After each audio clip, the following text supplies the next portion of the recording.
Saddle up, but beware potential spoilers in this review, which will discuss elements of the episode. If you were hoping that we'd spend the entirety of Akane No Mai in Shogun World, you might be disappointed by the trips back into regular brand Westworld. There are some vital plot points doled out this week, so it's a worthwhile check-in with Dolores & Co. We do, however, start with the Delos QA team clearing up the flooded valley and its dead hosts. They discover that someone, you can guess who, has wiped many of the hosts' brains. The humans are trying to figure out how the story turns from here, and the camera tellingly zooms in on Bernard, who happens to be staring at the body of Teddy. HHHM. It's not exactly the biggest push for the story, but it is at least a nudge. Talking of moving the story along, there was a fear that Maeve arriving in Shogun World would be a side trip that had little to help on that front. Fortunately, there is indeed some movement and plenty of compensation elsewhere too. Turns out that Shogun World is essentially a Japanese take on Westworld, albeit, as Lee, serving as the show's basal exposition right now, explains, one suited for people who find Westworld's level of gore and violence too tame. And boy, is he proved right later. The mirroring of narratives, even down to a version of Paint It Black on the soundtrack, is fun one to explore, with Maeve finding a literal soul sister in Akane, Rinko Kikuchi, usually found canceling the apocalypse in the Pacific Rim movies.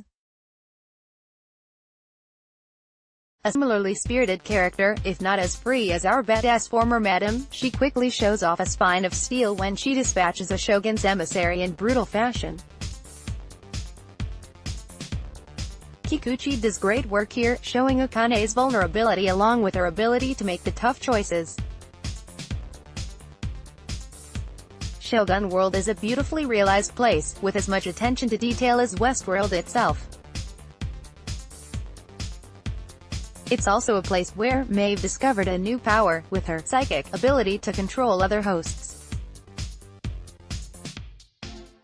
So she can now tap into the communications and data mesh network that all hosts share. It's a healthy leap for her, and also made for some impressively violent action towards the end as she ordered the Shogun's troops to slaughter each other. And from the looks of it, Maeve will still be journeying through Shogun World next week, so we can look forward to more. We also visited with Dolores, Teddy and the rest through the episode, who had made it back to Sweetwater. Poor Teddy had both the best and worst day of his life as he and Dolores sleep together and then she has his noggin forcibly reprogrammed. Her big metaphor about the cow infection wasn't exactly the subtlest line the show has used, but it was effective. And did you catch Dolores picking up her own can from the street? Nice callback to her old narrative, there. Evan Rachel Wood is having fun playing the vengeful Terminator Dolores, though she needs a few more shades. Akane No Mai was a fun diversion and offered some visual and character interest, and while it didn't quite match up to last week's grandstanding, it's good to see the team expanding the world even further. The clever, well, lazy on Lee's front mirroring of the parks worked on different levels and Shogun World is a place we're happy to explore further. Big questions. 1. Should ninjas be around in that time period? Unlikely, but it's a theme park, people. They just want people to see cool things. 2. What might Lee do with that walkie-talkie he snagged from the dead QA trooper? We're sure he wants to use it to call for help, but woe betide him if Maeve senses it. 3. What is Dolores doing to Teddy's brain? The text tablet readout suggested she was wiping out his compassion and empathy. So expect a much different Teddy next week. 4. Why did Dolores wipe the host's brains? We're still waiting for that detail to arrive, though it could be so they can't squeal on her through downloads.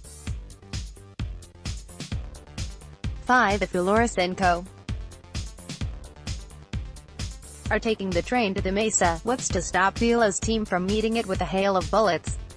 Surely they're going to realize that it's been taken over by unauthorized people? Perhaps Dolores and co. fooled the system? Read previous episode reviews below. Season 1 Westworld Season 1 Episode 1, The Original Westworld Season 1 Episode 2, Chestnut Westworld Season 1 Episode 3, The Stray Westworld Season 1 Episode 4, Dissonance Theory Westworld Season 1 Episode 5, Contrapasso Westworld Season 1 Episode 6, The Adversary Westworld Season 1 Episode 7, Trompe-l'oeil Westworld Season 1 Episode 8, Trace Decay Westworld Season 1 Episode 9, The Well-Tempered Clavier Westworld Season 1 Episode 10, The Bicameral Mind Season 2 Westworld Season 2 Episode 1, Journey into Night Westworld Season 2 Episode 2, Reunion Westworld Season 2 Episode 3, Virtually Fortuna Westworld Season 2 Episode 4, Riddle of the Sphinx Westworld airs on HBO in the US on Sunday nights and Mondays on Sky Atlantic in the UK.